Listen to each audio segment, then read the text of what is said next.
We are joined now by our friend Brian Christopherson from Husker 24/7. BC, what's going on, man? Not a lot. How are you guys doing? Good, buddy. Just trying to hang in there. I saw our well, he's probably closer to your friend than mine. He hit a home run. So are you feeling a little bit better about the Twins, or is it just because it's the White Sox you're not going to allow yourself to go there? No, I'm not feeling good about the Twins at all. They did come back and beat the White Sox yesterday, who showed why they have 3 wins. But the Twins are 9-13. I do not think it's going to be a fun summer. That's how it feels right now. Well, maybe Buxton showed you some flashes that he may be coming around. That's some good swings yesterday. Yeah, that would be all right for Byron. I do hope. I've joked about how he's Mr. Glass and all that, but I always root for him, and I hope he has that season where he's healthy for the whole year.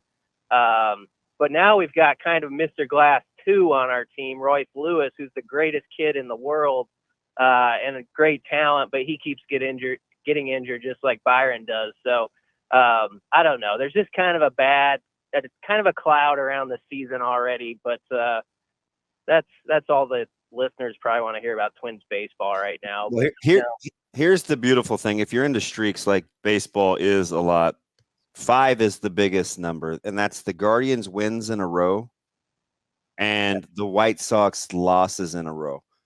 Everything else is in between, which means if you give it a couple of days, like it can change in a hurry. It'll turn around. Like nobody's just able to go on these extended runs, whether it's winning or losing.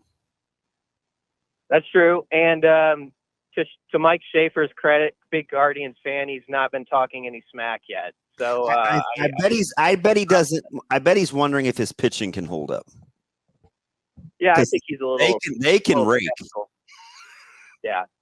I'm skeptical of the Guardians myself, but you got to say so far. I mean, they've played an easier schedule, but I mean they're playing good baseball, so they're the team to beat right now in the division. BC, let me see if I can parlay this Twins conversation into a Nebraska conversation. I'm gonna do my best here. So All right. you've got a guy like Buxton who has all the potential in the world, but never really gets it going for one reason or another, right? Injuries, just even when he's healthy, sometimes really struggles to figure it out. Like, how long, when you're looking at a Nebraska player, do you give them? Because, like, with Buxton, we're a decade in. Like, it's just not happening. Like, this isn't going to be a thing, right? Like, when you're watching Nebraska and you're like, okay, because I think a lot of people get, like, Benhart's a great example here, right? Everybody gave up on Benhart, new coaching staff, boom, all of a sudden, different guy. How long are you looking for guys, whether it's like, I mean, it feels like we've been waiting on Ramir Johnson forever. Or Gabe Irvin. Or like, how long are you giving it with a guy, or is it position dependent? Hey, I'm glad you threw the last part in. I think it's position dependent. Like if it's offensive line, I'm always of the mind it might take till like the 4th year with some guy. There's always that player every camp who pops up who for like 3 years has been sort of behind the scenes or like the 7th or 8th guy. And then he's like your 5th starter and you need him to be solid. Like, I mean, Ethan Piper actually spent a little time, in the forest in his career before he popped back up as a starter last year. I think maybe you're seeing a similar thing with like a Latovsky or a Justin Evans. Justin Evans is only in his 3rd year, but I give linemen until at least their 3rd or 4th year. I do think sometimes with a skill guy, you feel like you want to see it pop. Not like they got to be the main dude or anything right away, but you like to start to hear some buzz about him by like that 2nd season. And then there's sort of that separate category like Ramir and Gabe, where I believe they've shown they can play good football and like they can be a good player at this level and really get some stuff done. I know so with Ramir. I mean, he's done it against like Michigan and Oklahoma, as Matt Rhule's talked about. They've went back and watched that 21 tape and they've kept it in mind. But in some cases, it's just a matter of can that guy catch the breaks injury wise or be available, which is of course the biggest trait of all as a player. So that there's that category of player where I believe they can play. It's just about health holding up. And then there are those guys who, if it's like the 3rd year, you start and they haven't done anything, but they've been healthy. You start to say, all right, kind of on the clock now. Let's see if we start to hear about you a little bit. unless it's the trenches. And sometimes you get that fourth or fifth year guy who busts out. Deshaun Singleton may buck this, but just listening to you guys talk, do you think DBs have the shortest window? Ooh. You know, and I guess you may want to throw Tommy Hill into that category too. But generally speaking, it seems like defensive backs declare the quickest, one way or another. Yeah, just... I'd go with that, Damon. I mean, I think it's them or maybe linebackers. I actually think running back too, like you kind of like have a feeling by the second year if they've got something where they can help your rotation. Not necessarily be that, the breadwinner or whatever, but if they could be that third guy, who helps you out with 7 or 8 carries, I think you start to know by the second year. Like, I think it's a big off season, like for Quentin Ives. I mean, I know the staff loved him and all that, but he's in his second year, and by the time you get through fall camp, yeah, he may be kind of the fourth guy, but you sort of want to hear about him and think like, okay, he's just around the corner from something. But I would go with you too. I would say defensive backs, within those first couple of years, if you're not like kind of positioned within the 2 deep, it can be tough sometimes. I do like that Matt Rhule always tries to tell those guys, like, just keep your focus on just what's in front of you today, and get better at it, and don't necessarily always worry about like where you're at on the depth chart. Understand that this is a process and it works out over time. But I do get as a player where sometimes you get anxious if you're like in your second year in a program in this day and age, and you feel like maybe you're just off the fringe of the 2 deep or something like that. I would understand why it's hard for kids to say like, okay, am I going to be able to get over that bridge to where I want to be? I get that. So I have feelings for those guys who do have to think about getting in the portal and making those decisions, because I understand right now they're looking at everybody else moving around them, and sometimes it gets in their head like, it's not happened for me in a couple of years. What do I do here? So it is hard to stay patient sometimes. Yeah, it's interesting because now that I'm learning on the fly. I see I am actually listening, BC. The last couple of practices, I just kind of take inventory of guys that now get this.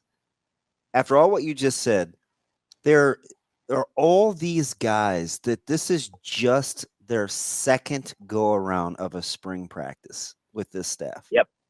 Like, so we're not even 2 full spring practices into this tenure, and we're like projecting where we think guys are or aren't. And it's not just because I like Coach Rhule and what he's about, but I think it's not coach speak when he says it takes time, right? Because when you you got 60 guys out there that this is not even their second full spring with this staff. I think he's cool by saying, hey, pump the brakes a little bit. Yeah. You know what else? He's right when he said this the other day. He's like, yeah, you hear me? We may have lost BC. I don't know who's calling. Can you hear me? Yep, there we go. You got me? Yep. Okay. Yeah, I mean, the other thing that Rhule said the other day is like, a guy might look who's like down on the depth chart a little bit at what's out there in the portal, but some of those people who are courting him in the portal they're just looking at that kid to be a backup themselves. Like they're advertising something that's false gold. Like, come over here and you're going to get all this playing time. Well, they just want the kid for depth, and maybe he's a depth piece at Nebraska right now too, but you might as well develop at the place you're at where you're familiar with and you've got all these resources, as opposed to do the exact same thing in a different space. And so I think that's a good point that Rhule is making about like I think a lot of these guys who are thinking about the portal get sold on the idea like, yeah, you're coming in and you're going to be this right away. When in reality, what that coach on the other side is actually thinking is, oh, it'd be really nice to bulk up my 2 or 3 deep here at this spot, and then we'll see if we can develop them. Well, you can do the same thing at Nebraska, with all the resources that Rhule mentioned on Saturday. So I think that's an important thing to at least get across to players when they're thinking about that process. BC, I think the hardest thing that Nebraska's dealing with here, right? And this is a hard truth of life in general, is do you want to listen to the guy who's telling you what you want to hear, but it might not be the truth, or the guy that's telling you the truth and it's not what you want to hear? Because that's what we're talking about here, right? It's Rhule's telling you, hey, stick with it. You're going to get a shot. It's not your time yet. Like, just trust me, trust the process. And this other guy is out here out of nowhere. You don't know him from Adam, is saying, hey, we got playing time for you. And he's probably lying, but it's what you want to hear. And Rhule's probably telling you the truth, but you don't like the answer. Mm. Yeah, that's a good point, Ravi. I think it's about just finding coaches that you believe, and there are other coaches outside of Nebraska, obviously, like this too, but it's finding those people that you believe that have your best intentions. And it's not just about their great or good, but the players. And hopefully you have those coaches who also can sometimes tell you, yeah, you are down on the depth chart. This is where it sits. So you're not at this moment going to play, and here's the truth, that do with that information what you will. You can have that true talk, and you believe in what that person is saying. So I think that what this staff at Nebraska has worked really hard with players to build that trust, that it's exactly what you're saying. What I tell you, you might not always love what comes out of my mouth, but I mean it for your betterment. And as long as the player sees that and can feel that, I think at the end, most guys are going to make the decisions that are better for themselves. Yeah. See, I'm again listening. I'm kind of figuring out what some of the old heads like about this staff. And this is not about, well, you need all the glory days dudes to be on board. But I'm listening. And it's a lot of how we either war raised or war coached. You're probably going to hear some things that you don't love, but at least you know where you're at. Mm-hmm. It is about developing, so you may need to wait a year and a half. And also the on the back end, this is such a good place to be. You can be around us and we'll get you better, or you can roll the dice and go someplace else and be just a number. Like, all those components are something that Nebraska was doing when they were building depth, right? And we used to say this phrase, I think Clinton was the one that came up with it, but it's pretty telling. It would be crunch time or a big scrimmage, or, we would just have gone through a tough practice, and he would always say barbecue or mildew. Like we're either going to cook and get hot, get on board, or mildew, right? You're just going to wither away and kind of rot. And that's the first term that came to mind listening to you. This is either barbecue or mildew, right? You're either going to embrace it, grind together because they care, or if you can't function and you don't like that, then yeah, you could go by the wayside, but you're rolling the dice going into the abyss. Yeah. Isn't there a lot to be said too for some guys, maybe in college football, realizing I might not actually be a starter somewhere most of the time. Newsflash. But I can yeah, but I can, even as a junior or senior, I might not actually ever be the man here, but I can contribute. And when you were playing, Damon, there was a lot of guys like that who accepted roles that they were not the star. But Clinton Childs, Omaha North guy, my guy. Clinton had to take background roles, and you did at times too, and you accepted those, and other guys did as well. And I think some of that gets lost in this day and age too. There's nothing wrong with being a guy who is second or third sometimes, but you mean a lot to the team and how you do things, and you do have moments where you really matter. And I hope where he could really be lose sight of that. You know where he could really be dangerous, and he says it all the time. He always talks about getting guys to the pros, and sometimes he means the actual NFL. Sometimes he just means being a better young man to prepare you for life. They even regurgitate that on the academic side too. Coach Rhule always talks about if this staff gets to the point where even if you're just contributing and taking some meaningful snaps, you're still going to have an opportunity to go to the NFL, because that's what you're describing back in the day. Like just getting meaningful carries at Nebraska was going to get you the benefit of the doubt. Give you a shot. If he gets to that point, and he always talks about it, so I know that's a goal, then you're really cooking with some gas there, because that's everything he wants in the program. He's developing you, he's giving you an opportunity, and he's grooming you to be a real person, a high functioning person out there.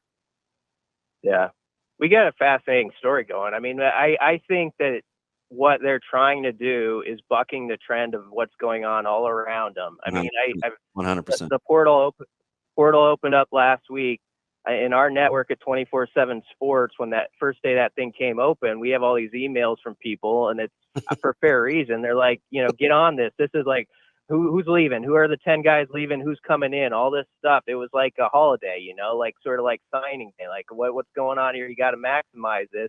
And me and the mics are looking at each other like, what do we got to talk about with that here? I mean, there's nobody leaving or coming or going at this point except for one or two, So it's a really interesting time where you have someone who's preaching that development part that I think does like make the old heads, as you say, kind of nod and say, I kind of like what that's about. Like, let's get a little bit back to that. But he's doing it in a time and age where that is quite uncommon right now.